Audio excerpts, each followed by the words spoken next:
ان کا تعلق ہے نثار فاؤنڈیشن، اس کے پریزیڈنٹ جناب صدیق حیدر صاحب یہاں موجود ہیں. ان سے درخواست ہے کہ وہ بھی آئیں اور آ کر اظہار خیال کروائیں. جناب صدیق. الحمدللہ رب العالمین، الصلاۃ والسلام علی نبی کریم، اما بعد، اعوذ باللہ من الشیطان الرجیم، بسم اللہ الرحمن الرحیم. پرنسپل صاحب، معزز اساتذہ کرام، میری ٹیم کے ساتھی اور میری بیٹیاں اور میرے بیٹے، السلام علیکم ورحمۃ اللہ وبرکاتہ. آپ کے جو بھی مہمان یہاں آتے ہوں گے وہ اسٹیج کی اس سائڈ پہ ہوں گے، لیکن پرنسپل صاحب بھی اور آپ بھی، میں اسٹیج کی اس سائڈ پہ ہوں کیونکہ میں اس کالج کا اسٹوڈنٹ ہوں. تو جب یہ آپ بھی انشاءاللہ فیل کرو گے کہ جب کسی اسکول، جب کسی کالج میں آپ پڑھے ہوتے ہو اور وہاں کبھی زندگی میں آپ کو بات کرنے کا موقع ملے گا تو وہ احساسات کیا ہوتے ہیں وہ انشاءاللہ آپ فیل کرو گے. جیسے سر نے کہا، بیٹا آپ خوش قسمت ہو. ہر ایک کی کلاس میں اندازاً کتنے اسٹوڈنٹس ہوں گے آپ کی؟ 50 سے اباؤٹ. آپ ان میں سے سلیکٹ ہوئے. یہ اللہ کا انعام نہیں؟ 2 ہی ہاتھ، 2 ہی پاؤں، 2 ہی آنکھیں ان کے پاس بھی ہیں، آپ کے پاس بھی ہیں. بیسیکلی اللہ تعالیٰ چنتا ہے. آپ کو زندگی میں اور بھی آگے آ کے ذمہ داریاں ملیں گی. جیسے سر نے بتایا، جب آپ دنیا میں آئے تھے، بیٹا آپ کے والد کا نام کیا؟ محمد. آپ کو پتا تھا کہ آپ نے محمد اسلم کے گھر کا نام ہے؟ آپ کی بہنیں یہ ہونی ہیں، آپ کے بھائی یہ ہونے ہیں، آپ کے چچا یہ ہونے ہیں، آپ کسی کو نہیں تھا پتا. اللہ تعالیٰ نے بھیج دی. اور جانا کہاں تھا یہ پتا نہیں پتا. تو پھر ہمیں پتا کیا ہے؟ صرف جو میری انالیسز ہے، ہر ایک کی ڈفرینٹ ہو سکتی ہے، جو میرا زندگی میں ہم نے سیکھا، آپ کا دل دھڑک رہا ہے، کوئی اختیار نہیں ہے. ابھی بند ہو جائے، 1 سیکنڈ لگتا ہے، ہمارے سامنے لوگ زندہ تھے، اگلے سیکنڈ میں وہ نہیں ہوئے. دل دھڑک رہا ہے، کوئی اختیار نہیں. خون سرکولیٹ کر رہا ہے، کوئی اختیار نہیں. آپ کو جو لوگ ملتے ہیں آپ کے اختیار میں نہیں ہوتے، جو رشتے ملتے ہیں وہ آپ کے اختیار میں نہیں ہوتے. تو پھر اختیار میں کیا ہے؟ کوئی آپ سے بتا سکے اختیار میں کیا ہے؟ کسی کے ذہن میں آتا ہے؟ زندگی کیسے گزارنی ہے. بیٹا یہ بھی 50-50 ہے. میں کبھی سوچا بھی نہیں تھا کہ میں کمپیوٹر کا ایکسپرٹ بنوں گا. اللہ تعالیٰ نے مجھے وہ والا شعبہ دے دیا. آپ نے بھی شاید نہیں سوچا ہوگا کہ آپ اس شعبے میں آئیں گے اور آگے کس شعبے میں جانا ہے. یقین کریں کہ زندگی کے 30 سال بعد آپ مڑ کے پیچھے دیکھیں گے نا تو آپ کہیں گے میں کہاں آ گیا ہوں. یہ ہر ایک کے ساتھ ہوتا ہے. تو یہ والا پارشلی ٹھیک ہے. اور اس کے علاوہ کوئی جواب؟ امال یہ بھی اس جگہ نہیں جا رہا جو میری اسیسمنٹ ہے. امال ہے کہ آپ اپنی مرضی سے کرنے ہیں. اور اس کے علاوہ کچھ؟ صدقہ جاریہ، ٹھیک ہے. اور اس کے علاوہ بیٹا کوشش کرتے رہنا، یہ آپ کے اختیار میں ٹھیک ہو گیا. اور اس کے علاوہ ہمارے لیے سب سے بڑا ہدایت کا جو سرچشمہ ہے نا، جو اللہ تعالیٰ نے، جیسے ہم فریج پرچیز کرتے ہیں تو اس کے ساتھ ایک بک لیٹ آتی ہے. آپ کے ساتھ میرے ساتھ ایک بک لیٹ آئی ہوئی ہے، اس کا نام ہے قرآن کا. آپ کو گائیڈنس ہر قسم کی وہاں سے مل سکتی ہے. اس کے اندر لکھا ہوا ہے کہ ہم نے انسان کو ہر موقع کے اوپر 2 رستے دکھائے. وَهَدَيْنَاهُ النَّجْدَيْنِ، ہم نے 2 رستے دکھائے. بیٹا صرف جو میں نے کنکلوژن نکالا نا کہ زندگی کے اندر صرف آپ کے پاس ایک اختیار ہے. آپ کو ہر موقع کے اوپر نا 2 رستے ملیں گے. یہ آپ کے ساتھ ابھی سے شروع ہو گیا ہوگا کہ میں یہاں اچھا بھی راستہ اپنا سکتا ہوں یا سکتی ہوں اور غلط بھی راستہ اپنا سکتی ہوں. اس اختیار کے علاوہ آپ غور کیجئے گا، زندگی میں آپ کے پاس کوئی اختیار نہیں ہے. کہ زندگی ہر موقع کے اوپر آپ کو 2 رستے ملیں گے. جو مشکل ہے وہ ہو سکتا ہے وہ سیدھا رستہ جو ہے وہ مشکل ہو، لیکن جو آسان رستہ ہوگا وہ آپ کو کھینچے گا. لیکن آپ کا امتحان صرف یہ ہے کہ آپ صحیح رستے کو اڈاپٹ کرتے ہیں یا غلط کرتے ہیں. اس میں ایک مثال دے کے ہم اپنی بات کو یہاں کنکلوڈ کرتے ہیں. حضرت علی کا واقعہ بہت مشہور ہے کہ وہ جا رہے تھے نماز پڑھنے، تو ان کے ساتھ گھوڑا تھا. انہوں نے نماز پڑھنے سے پہلے باہر ایک بندے کے پاس گھوڑا کھڑا کیا کہ یار یہ میرا گھوڑا سنبھالنا، میں نماز پڑھ کے آیا.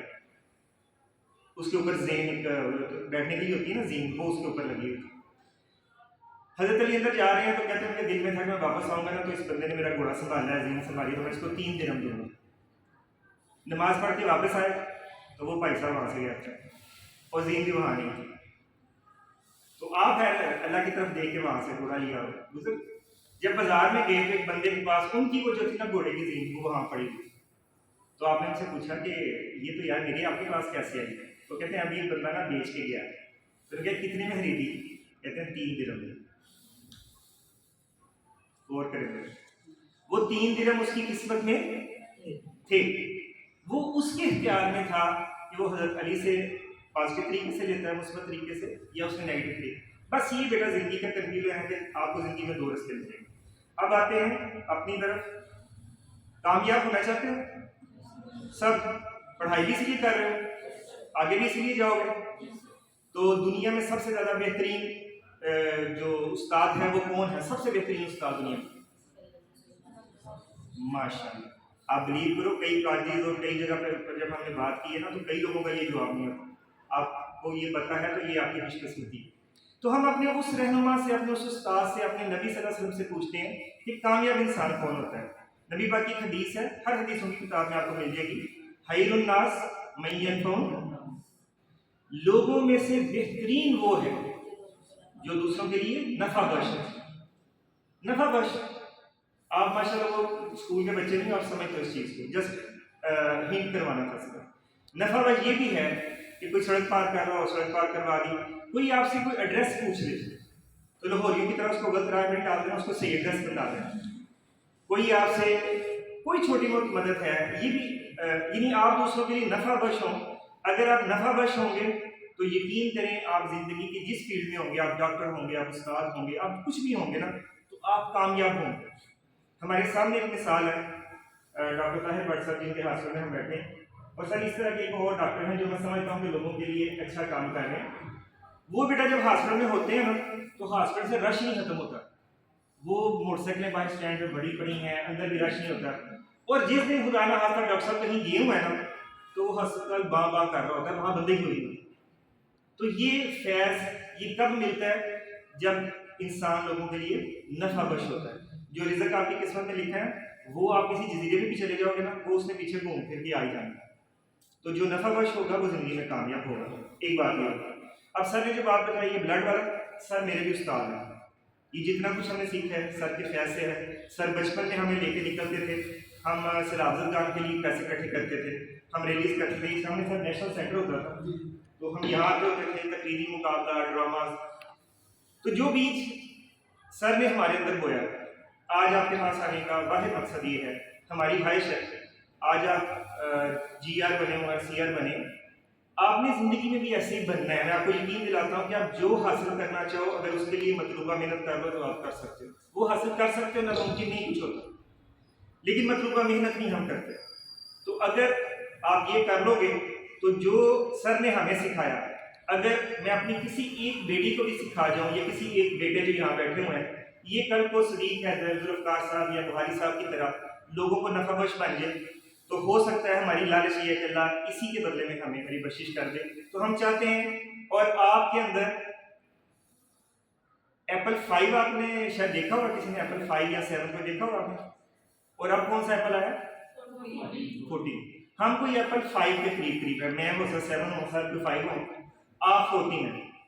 آپ کے اندر جو سافٹ ویئر ہے نا وہ یقین کریں کئی سافٹ ویئر تو آپ نے خود نہیں چلا کے دیکھے ہوئے کہ اللہ تعالیٰ نے آپ کو کیا کیا صلاحیتیں دی ہوئی. جو انسان اپنے آپ کو پہچان جائے نا اس کی طرح کا کامیاب دنیا میں کوئی نہیں ہوتا. تو میرا یہ ایمان ہے اپنے تجربے کی روشنی میں کہ بیٹا جو صلاحیت اللہ نے آپ فزیکلی ہو سکتا ہے کمزور ہوں پچھلی نسل سے, یا آپ اتنے طاقتور نہیں ہیں, لیکن صلاحیت وائی ذہنی طور پہ جو کام, جو شرارتیں جو آپ کر لیتے ہیں نا ہم سوچ بھی نہیں سکتے. تو اسی طرح اگر اس کو پازیٹیو طرح پہ استعمال کرو تو جو صلاحیتیں بیٹا اللہ نے آپ کو دی ہیں یقین کرو وہ پچھلی نسلوں میں ہم نے نہیں دیکھی. ٹھیک ہے. ایک عورت میرے پاس, بارش ہو رہی ہے, ہم بلڈ بینک جو ہم نے بنایا ہوا ہے ادھر بارش کے اندر آ رہی ہے, اور میں سامنے بیٹھا ہوں اور میں دیکھ رہا ہوں کہ وہ کام رہی ہے بارش سے, اور نیچے آ کر اس کے ہاتھ میں پرچی ہے ڈاکٹر کی, مجھے بلڈ مل جائے گا, مجھے بلڈ مل جائے گا, مجھے بلڈ. اسی طرح وہ کام رہی ہے. میں کہ ماں جی بیٹھے کیا مسئلہ ہے؟ بیٹا میری بیٹی کا آپریٹ ہو رہا ہے, ڈاکٹر نے کہا بلڈ نہ ملا تو مر جائے. اس موقع پہ اگر ہمارے پاس بلڈ نہ ہو تو کیا بے بسی ہوگی وہ آپ سمجھ سکتے. آپ جیسے بیٹیاں ہیں، آپ جیسے بیٹے ہیں جو اللہ کی رضا کے لیے بلڈ ڈونیٹ کرتے ہیں تو لوگوں کو بلڈ ملتا ہے، ورنہ بلڈ کسی کنویں سے نہیں نکلتا۔ ہمارے پاس بلڈ تھا، اس کو ملا اور وہ بچ گئی۔ سر علیم ہاسپٹل کے اندر، یہ جموں روڈ پہ ہے، ڈاکٹر صاحب کا فون آیا کہ ایک ہم سلیپنگ کر رہے ہیں اور اس کی بلیڈنگ بہت زیادہ ہو گئی، اتنی بلیڈنگ ہوئی ہے کہ ہماری جو نیچے سیل ہے وہ بند ہو گئی۔ آپ سوچیں ذرا کہ اس صورت کی کتنی بلیڈنگ ہو گئی ہوگی۔ سر کا کہنا یہ تھا ڈاکٹر صاحب کا کہ صدیق اے پازیٹیو کی 3 بوتلیں فوری اگر نہ ملی تو یہ بندی گئی۔ آپ جیسے بیٹے اور بیٹیاں، ہم نے کیمپ کیا تھا، اس میں انہوں نے 4 بوتلیں ہمیں دی تھی، ایک دن پہلے چلی گئی، 3 ہمارے پاس پڑی تھی۔ سر فوری طور پہ 5 منٹ کے اندر جموں روڈ پہ وہ وقت نہیں گئی اور اگلے دن ڈاکٹر صاحب نے بتایا کہ صدیق وہ عورت اسٹیبل ہے۔ یہ آپ کے پاس چیسٹ ہاسپٹل ہے، یہ میں آپ کو وہ باتیں بتا رہا ہوں کتابوں کے نہیں ہیں جو ہم نے، یہ چیسٹ ہاسپٹل ہے۔ سر ایک فون آیا، بندہ رو ہی جا رہا ہے، میں کہ بتائیں کیا ہوا؟ سر میری بیوی کے 2 بچے تھے پیٹ میں، وہ دونوں مر گئے، ڈاکٹر کہہ رہے ہیں کہ بلڈ نہ ملا تو بیوی بھی گئی، 2 بچے فوت ہو چکے، آپریشن انہوں نے کرنا ہے، اگر بلڈ نہیں ہے تو بیوی بھی گئی۔ میں کہ بلڈ کون سا ہے کہ وہ نیگیٹو۔ اب نیگیٹو جو بلڈ ہے نا بیٹا، آپ میں سے ہو سکتا ہے کئی بڑے قیمتی، آپ کو پتہ نہیں ہمارے پاس یہ قیمتی خزانہ ہے، وہ نیگیٹو کوئی 100 بندوں کو کال کرے گا، ایک بندے کا نکلتا ہے۔ اب بچے فوت ہو چکے ہیں، آپریشن کر کے انہوں نے نکالنا ہے اور ماں بھی جانے والی ہے۔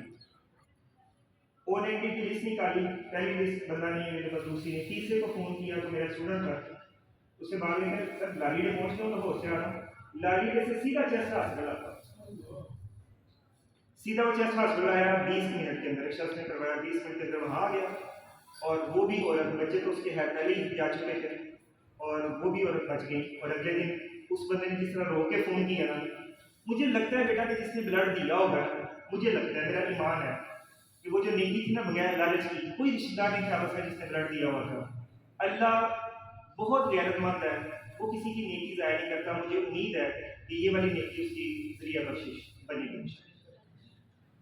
اچھا، ایک طرف یہ واقعات ہے، ایک طرف اویئرنیس کام ہے جس سے مجھے آپ کی مدد چاہیے۔ اویئرنیس کیا کام ہے؟ میرے پاس ایک بچہ آتا ہے، بھائی بلڈ چاہیے، میں اس وقت ریسپشن میں اتفاق سے بیٹھا ہوا تھا، میں نے اسے پوچھا بیٹا کس کے لیے چاہیے؟ کہتا ہے سر میرے والد صاحب ان کے لیے چاہیے۔ تو ہماری پالیسی ہے کہ سب سے پہلے جس کو بلڈ چاہیے نا اپنے ارد گرد چیک کرے، اس کا فرض بنتا ہے، اس کے بیٹوں کا، چچوں کا، کزن کا، ان کا فرض بنتا ہے۔ تو میں نے کہا بیٹا آپ نے چیک کروایا؟ اس کا فکرہ جو ہے نا وہ سنہری حروف سے کیا کہتے ہیں لکھنے کے قابل ہے، سونے کے پانی سے۔ تو کہتے ہیں نہیں سر اسی اہل کام کریں گے۔ اویئرنیس کی یہ بھی کمی ہے کہ بلڈ دینا، آپ دنیا کے جس مرضی ڈاکٹر جو آپ کا کوئی ہے نا اسے پوچھیے گا کہ بلڈ دینے سے کوئی فائدہ ہوتا ہے، تو وہ آپ کو اگر باقی ڈاکٹر ہے نا وہ پیک نہیں ہے تو وہ آپ کو بتائے گا کہ 18 سال سے لے کے 40 سال تک ہر 4 سے 5 ماہ بعد بلڈ دینے والا بندہ ایک لمبی لسٹ ہے بیماریوں کی سے بچا رہتا ہے، ڈپریشن، بلڈ پریشر چیزوں سے بچا رہتا ہے، جس کی مثال سارے ہمارے پاس موجود ہے۔ 18 سال پہلے ہم نے ڈائری بنائی، ہر 4 ماہ بعد بلڈ دیا، آپ کے سامنے بیٹھے ہیں، صحت مند ہیں اور دوسروں کو صحت مند کرتے ہیں۔ آپ کا کوئی اگلا لیکچر ہم لکھوائیں گے، سر صحت کے حوالے سے بہت اچھی گائیڈنس دیتے ہیں اور صحت کا پورا ان کا لیکچر ہوتا ہے کہ صحت مند زندگی کیسے گزاریں۔ تو اس لیے یہ تو بات ٹھیک ہے کہ اگر ریگولر کو بلڈ ڈونیٹ کرتا ہے تو نقصان نہیں ہوتا، ٹھیک ہے، اور بیماریوں سے بچا جاتا ہے۔ تو ہم نے مل کے سر کے ساتھ ہم نے بات کی، ہم نے مل کے اویئرنیس پھیلانی ہے کہ بلڈ دینے سے نقصان نہیں ہوتا، اس میں آپ کے ساتھ ہم آئیڈیا شیئر کریں گے ہم کیسے کر سکتے ہیں، تو مل جل کے یہ کام کریں گے۔ آخری بات ہم آ جاتے ہیں جو آج کا ٹاپک ہے